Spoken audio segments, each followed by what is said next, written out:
Welcome to Wine Times, the Wines of the World section. I'm now going to talk to you about South Africa. South Africa is one of the most beautiful wine countries in the world. It exists today because of the Dutch East India Company, who left on their route down to Java on the spice route and found that en route they were losing so many sailors through a lack of vitamin C. They needed a provision post, they needed vitamin C, they needed to get fruit. So they stopped and they started planting fruit in the Cape area. So this is where the birth of the industry. Van Riebeck was the first person to settle there in Constantia, just outside of Cape Town. The modern South African wine industry really only took off after the apartheid regime had been outlawed and Nelson Mandela became to the fore.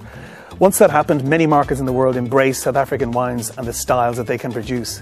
It now is wines that are available in all the best restaurants and hotels around the world, and they do produce some very distinctive, unique wines in the Cape area.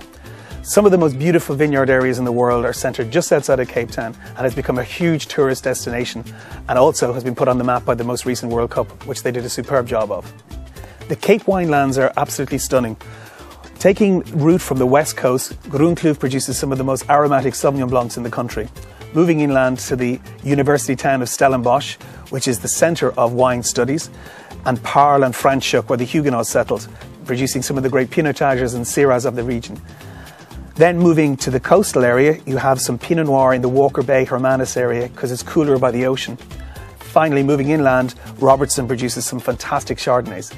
Great different wine styles and finding the best regions for those wine styles. Although South Africa is very much included in the New World wine profile, for me, South African wines are New World with Old World values. And what I mean by that is the wines are never as upfront and obvious. There's always a bit of complexity. It's a lot to do with the terroir, a lot to do with the local soils, and also a lot to do with them being proud of their local grape varieties. Pinotage is unique, as is Steen, which is the Chenin Blanc of the Loire Valley. In fact, Steen is an Afrikaans word for stone. So they're proud of what they have and they're using it well in the world. South Africa has a great future in the wine industry.